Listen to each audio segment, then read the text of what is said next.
Hi friends, welcome to Kavyanayana YouTube channel. ನಾನು ಸುಷ್ಮಾ. ಬನ್ನಿ ಇವತ್ತು ಕ್ರಿಸ್ಪಿಯಾಗಿರೋ ಮನೆಯಲ್ಲೇ ಬಿಸ್ಕಿಟ್ ಯಾವ ಥರ ಮಾಡೋದು ಅಂತ ನೋಡೋಣ. 2 ಕಪ್ಪಷ್ಟು ಗೋಧಿ ಹಿಟ್ಟು ತಗೊಂಡಿದ್ದೀನಿ, ಜರಡಿ ಮಾಡಿ ಇಟ್ಕೊಂಡಿದ್ದೀನಿ ನೋಡಿ. ಹಾಗೆ ಅರ್ಧ ಕಪ್ಪಷ್ಟು ಉಪ್ಪಿಟ್ಟು ರವೆ ಅಂತಾರಲ್ಲ, ಬಿಳಿ ರವೆ, ಅದನ್ನು ತಗೊಂಡಿದ್ದೀನಿ. ಹಾಗೆ 1 ಕಪ್ಪಷ್ಟು ಸಕ್ಕರೆ ಪುಡಿನ ತಗೊಂಡಿದ್ದೀನಿ. ಅರ್ಧ ಕಪ್ಪಷ್ಟು ಒಣ ಕೊಬ್ಬರಿನ ಸಣ್ಣಗೆ ಮಿಕ್ಸಿ ಜಾರಲ್ಲಿ ಪುಡಿ ಮಾಡಿ ಇಟ್ಕೊಂಡಿದ್ದೀನಿ.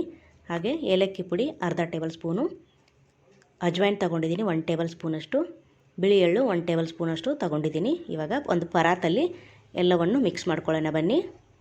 ನೋಡಿ, 2 ಕಪ್ಪಷ್ಟು ಗೋಧಿ ಹಿಟ್ಟು ಸೇರಿಸ್ಕೊತಾ ಇದ್ದೀನಿ. ಎಲ್ಲ ಕರೆಕ್ಟಾಗಿ ಒಂದೇ ಕಪ್ಪಲ್ಲಿ ಮೆಜರ್ಮೆಂಟ್ ಮಾಡ್ಕೊಳ್ಳಿ, ಚೆನ್ನಾಗಿ ಬರುತ್ತೆ ನೋಡಿ. 2 ಕಪ್ಪು ಗೋಧಿ ಹಿಟ್ಟು ಹಾಕ್ಕೊಂಡಿದ್ದೀನಿ. ಇವಾಗ ಅರ್ಧ ಕಪ್ಪಷ್ಟು ರವೆ ಹಾಕ್ಕೋತಾ ಇದ್ದೀನಿ. ಹಾಗೆ ಬಿಳಿ ಎಳ್ಳು ಕೂಡ ಸೇರಿಸ್ಕೊತಾ ಇದ್ದೀನಿ. ಏಲಕ್ಕಿ ಪುಡಿನ ಸೇರಿಸ್ಕೊತಾ ಇದ್ದೀನಿ. ಹಾಗೆ ಅಜ್ವೈನನ್ನು ಕೈಯಲ್ಲಿ ತಿಕ್ಕಿ ಹಾಕ್ಕೋತಾ ಇದ್ದೀನಿ.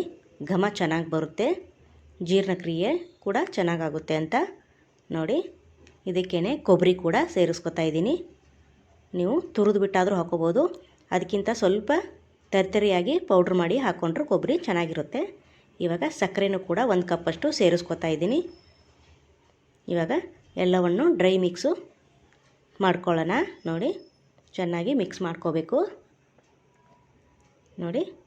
ತುಂಬ ಈಸಿಯಾಗಿ ಮಾಡ್ಕೋಬೋದು, ತುಂಬ ಕ್ರಿಸ್ಪಿಯಾಗಿ ಬರುತ್ತೆ. ಮಕ್ಕಳಿಗಂತೂ ತುಂಬ ಇಷ್ಟಪಟ್ಟು ತಿಂತಾರೆ, ಮತ್ತೆ ಮತ್ತೆ ಮಾಡಿಕೊಡಿ ಅಂತ ಕೇಳ್ತಾರೆ, ಅಷ್ಟು ಚೆನ್ನಾಗಿರುತ್ತೆ ಬಿಸ್ಕೆಟು. ನಾವು ಮನೆಯಲ್ಲೇ ಮಾಡ್ಕೋಬೋದು ಈ ಥರ ನೋಡಿ. ಇವಾಗ ಅರ್ಧ ಕಪ್ಪಷ್ಟು ಎಣ್ಣೆ ಸೇರಿಸ್ಕೊತಾ ಇದ್ದೀನಿ ನಾನು. ನೀವು ತುಪ್ಪ ಆದರೂ ಸೇರಿಸ್ಕೋಬೋದು, ಎಣ್ಣೆ ಆದರೂ ಸೇರಿಸ್ಕೋಬೋದು ನೋಡಿ. ಚೆನ್ನಾಗಿ ಕಲಿಸ್ಕೊಳ್ಳೋಣ ಇವಾಗ ನೋಡಿ.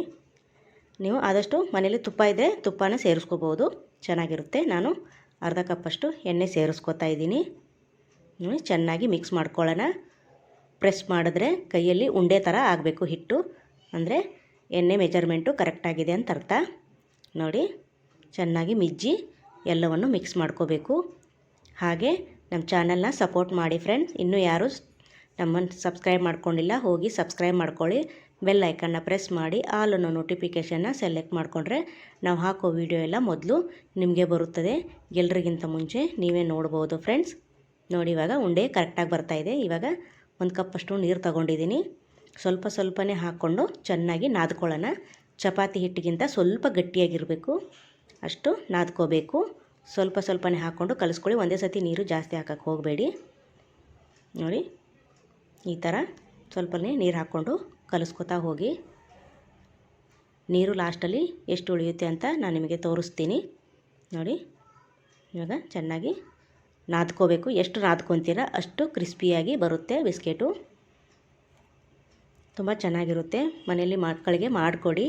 ಆದಷ್ಟು ಆಚೆಗಳಿಂದ ತಂದು ಕೊಡೋದನ್ನ ಬಿಡಿ, ಮನೆಯಲ್ಲೇ ಮಾಡಿಕೊಡಿ ಈ ಥರ ನೋಡಿ. ಎಷ್ಟು ಇದ್ದರೆ ಇಷ್ಟು ಸಾಕು ನೋಡಿ. ಇವಾಗ ಚೆನ್ನಾಗಿ ಉದ್ದಕ್ಕೆ ಸಿಲಿಂಡ್ರ್ ಆಕಾರ ಸೇಪ್ ಮಾಡ್ಕೊಳ್ಳೋಣ ನೋಡಿ. ಈ ಥರ ನಾನು ಯಾವ ಥರ ಮಾಡ್ತಾಯಿದ್ದೀನೋ ಅದೇ ಥರನೇ ನೀವು ಮಾಡ್ಕೊಳ್ಳಿ ನೋಡಿ. ಈ ಥರ ಉದ್ದಕ್ಕೆ ನೋಡಿ, ಲಟ್ಟಿಸ್ಕೊಳ್ಳೋದು ಬೇಡ, ಏನು ಆ ಥರ ತೊಂದರೆನೇ ಇಲ್ಲ. ಇದು ತುಂಬ ಈಸಿಯಾಗಿ ಮಾಡ್ಕೋಬೋದು ನೋಡಿ.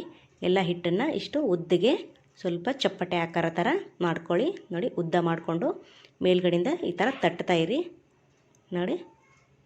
ಈ ಥರ ನೋಡಿ, ಅಗಲನೂ ಇರಬೇಕು, ಉದ್ದನೂ ಇರಬೇಕು ನೋಡಿ. ಬಿಸ್ಕೆಟ್ ಆಕಾರ ಚೆನ್ನಾಗಿ ಬರುತ್ತೆ ನೋಡಿ. ಈ ಥರ ಎಲ್ಲ ಹಿಟ್ಟನ್ನು ಒಂದೇ ಸತಿ ಈ ಥರ ಮಾಡ್ಕೊಳ್ಳಿ ನೋಡಿ. ನೋಡಿ, ಈ ಥರ ಉದ್ದ ಮಾಡ್ತಾ ಇರಬೇಕು, ಈ ಥರ ಮೇಲಿಂದ ಪ್ರೆಸ್ ಮಾಡ್ತಾ ಇರಬೇಕು, ಅಂದರೆ ಚೆನ್ನಾಗಿರುತ್ತೆ ನೋಡಿ ಈ ಥರ. ಇವಾಗ ನೋಡಿ ಈ ಥರ ಮಾಡ್ಕೊಳ್ಳಿ. ನಾನು ಯಾವ ಥರ ಮಾಡ್ತಾಯಿದ್ದೀನೋ ಆ ಥರ ಮಾಡ್ಕೊಳ್ಳಿ ಫ್ರೆಂಡ್ಸ್ ನೋಡಿ. ಇನ್ನೂ ಬೇಕಾದ್ರೆ ಕೆಳಗಡೆನೇ ಹಾಕ್ಕೊಂಡು ಕೂಡ ನೀವು ಮಾಡ್ಕೋಬೋದು. ನಾನು ಪರಾತಲ್ಲಿ ಇಷ್ಟಗಲ ಇದೆ ಅಷ್ಟರಲ್ಲೇ ಮಾಡಿ ತೋರಿಸ್ತಾ ಇದ್ದೀನಿ. ಇವಾಗ ಚಾಕುವಿನಿಂದ ನೋಡಿ ಬಿಸ್ಕೆಟ್ಗೆ ಒಂದು ನೋಡಿ ಈ ಥರ ಕಟ್ ಮಾಡ್ಕೊತಾ ಇದ್ದೀನಿ. ಬಿಸ್ಕೆಟ್ ಆಕಾರ ನೋಡಿ. ಆದಷ್ಟು ತೆಳುವಾಗಿ ಮಾಡ್ಕೊಳ್ಳಿ, ಚೆನ್ನಾಗಿರುತ್ತೆ ನೋಡಿ. ಜಾಸ್ತಿ ಏನು ಕೆಲಸನೇ ಇಲ್ಲ ಇದ್ರದ್ದು. ಹಿಟ್ಟು ನಾದಿದ್ರೆ ಆಯಿತು. ಬಿಸ್ಕೆಟ್ನ ಈ ಥರ ಕಟ್ ಮಾಡಿಬಿಟ್ಟು ನೋಡಿ ಎಷ್ಟು ಚೆನ್ನಾಗಿ ಓಪನ್ ಆಗ್ತಾಯಿದೆ ನೋಡಿ ನೋಡಿ. ವಾವ್, ಇಷ್ಟು ತೆಳುವಾಗಿರಬೇಕು ಫ್ರೆಂಡ್ಸ್. ನೋಡಿ ನೋಡಿ, ಸೂಪರ್ ಅಲ್ವಾ? ಎಷ್ಟು ಈಸಿಯಾಗಿ ಮಾಡ್ಕೋಬೋದು, ನೀವೇ ನೋಡಿ ಫ್ರೆಂಡ್. ಸೂಪರ್ ನೋಡಿ, ಈ ಥರ ಇದೆ. ಇದನ್ನು ಜಾಸ್ತಿ ದಪ್ಪ ಬಂದರೆ ಸ್ವಲ್ಪ ಪ್ರೆಸ್ ಮಾಡಿ, ತೆಳುವಾಗುತ್ತೆ ನೋಡಿ. ಎಲ್ಲವನ್ನು ಇದೇ ಥರನೇ ನಾನು ಮಾಡಿಟ್ಕೊಂಡಿದ್ದೀನಿ. ನೀವು ಕೂಡ ಇದೇ ಥರ ಎಲ್ಲವನ್ನು ಮಾಡಿ ಒಂದೇ ಸತಿ ಇಟ್ಕೊಳ್ಳಿ. ಇವಾಗ ಎಣ್ಣೆ ಕಾದಿದೆ. ಇವಾಗ ಎಣ್ಣೆಯಲ್ಲಿ ಒಂದೊಂದೇ ಹಾಕೋತಾ ಇದ್ದೀನಿ ನೋಡಿ. ಲೋ ಫ್ಲೇಮಲ್ಲಿ ಇರಬೇಕು ಎಣ್ಣೆ. ಒಂದೊಂದೇ ಹಾಕ್ಕೊಳ್ಳೋಣ. ಎಷ್ಟು ಹಿಡಿಸುತ್ತೋ ಅಷ್ಟೇ ಹಾಕ್ಕೊಳ್ಳಿ, ಜಾಸ್ತಿ ಹಾಕಕ್ಕೆ ಹೋಗಬೇಡಿ ನೋಡಿ. ಉರಿ ಯಾವುದೇ ಕಾರಣಕ್ಕೂ ಜೋರಾಗಿ ಇಡಬೇಡಿ, ಇಲ್ಲಾಂದರೆ ಮೇಲೆ ಬ್ರೌನ್ ಕಲರ್ ಬರುತ್ತೆ, ಒಳಗಡೆ ಬೆಂದೇ ಇರೋದಿಲ್ಲ, ಮೆದು ಹಾಗೆ ಇರುತ್ತೆ. ಲೋ ಫ್ಲೇಮಲ್ಲಿನೇ ಬಿಸ್ಕೆಟ್ನೆಲ್ಲ ಕಲರ್ ಚೇಂಜ್ ಆಗೋವರೆಗೂ ಫ್ರೈ ಮಾಡ್ಕೋಬೇಕು ನೋಡಿ ಫ್ರೆಂಡ್. ಒಂದೊಂದೇ ತಿರುಗಿ ಹಾಕಿ. ಪ್ಲೀಸ್ ನಮ್ಮ ಚಾನಲ್ನ ಸಪೋರ್ಟ್ ಮಾಡಿ. ನೀವು ಲೈಕ್ ಮತ್ತು ಶೇರು ನಿಮ್ಮ ಫ್ಯಾಮಿಲಿ ಫ್ರೆಂಡ್ಸಿಗೆಲ್ಲ ಶೇರ್ ಮಾಡಿ. ಆದಷ್ಟು ನಮಗೆ ಸಪೋರ್ಟ್ ಮಾಡಿ ಫ್ರೆಂಡ್ಸ್. ನಿಮ್ಮ ಲೈಕ್ಸು ಮತ್ತು ಕಮೆಂಟ್ಗೋಸ್ಕರ ಕಾಯ್ತಾ ಇರ್ತೀವಿ. ನೀವು ಮಾಡಿದರೆ ನಮಗೆ ಇನ್ನಷ್ಟು ರೆಸಿಪಿಗಳನ್ನ ಮಾಡೋದಕ್ಕೆ ಪ್ರೋತ್ಸಾಹ ನೀಡಿದಂಗೆ ಆಗುತ್ತೆ ನೋಡಿ ಫ್ರೆಂಡ್ಸ್. ಇಷ್ಟು ಬ್ರೌನ್ ಕಲರ್ ಚೇಂಜ್ ಆಗಿದೆ ಕಲರು. ಇಷ್ಟಾದರೆ ಸಾಕು. ಎಲ್ಲವನ್ನು ಇದೇ ಥರ ಮಾಡಿ ನಾನು ಪ್ಲೇಟಿಗೆ ಸರ್ವ್ ಮಾಡ್ಕೊಂಡಿದ್ದೀನಿ ನೋಡಿ ಫ್ರೆಂಡ್. ವಾವ್, ಸೂಪರ್ ಅಲ್ವಾ ಫ್ರೆಂಡ್? ಟೀಯಲ್ಲೂ ಕೂಡ ಮುಳುಗಿಸ್ಕೊಂಡು ತಿನ್ಬೋದು, ಇಲ್ಲ ಹಾಗೇನೂ ಕೂಡ ತಿನ್ಬೋದು. ಮಕ್ಕಳಿಗೆ ಆಟ ಆಡುವಾಗ ಸಾಯಂಕಾಲ ಸ್ನ್ಯಾಕ್ಸ್ ಅಂತ ಮಾಡಿ ಕೂಡ ಕೊಡ್ಬೋದು ನೋಡಿ ಫ್ರೆಂಡ್ಸ್. ಒಂದು ಮುರಿದ್ಬಿಟ್ಟು ತೋರಿಸ್ತೀನಿ ಯಾವ ಥರ ಬಂದಿದೆ ಅಂತ. ವಾವ್ ನೋಡಿ ಫ್ರೆಂಡ್, ರಸ್ಕ್ ಆಚೆ ಕಡೆ ರಸ್ ಸಿಗುತ್ತಲ್ಲ ಅದೇ ಥರ ಇದೆ ನೋಡಿ ಫ್ರೆಂಡ್. ಸೂಪರ್. ನೀವು ರಸ್ಕ್ ಆದರೂ ಅನ್ಬೋದು, ಬಿಸ್ಕೆಟ್ ಆದರೂ ಅನ್ಬೋದು. ವಾವ್, ಸೂಪರ್ ಅಲ್ವಾ ಫ್ರೆಂಡ್? ಈ ವಿಡಿಯೋ ನಿಮಗೆ ಇಷ್ಟವಾದರೆ ಪ್ಲೀಸ್ ಲೈಕ್ ಮಾಡಿ, ಶೇರ್ ಮಾಡಿ, ಕಮೆಂಟ್ ಮಾಡಿ, ಸಬ್ಸ್ಕ್ರೈಬ್ ಮಾಡ್ಕೊಳ್ಳಿ. ನಮ್ಮ ವಿಡಿಯೋ ನೋಡಿದ್ದಕ್ಕಾಗಿ ನಿಮ್ಮೆಲ್ಲರಿಗೂ ಧನ್ಯವಾದಗಳು. Thank you for watching. ನಮಸ್ಕಾರ ಫ್ರೆಂಡ್ಸ್. ಬಾಯ್.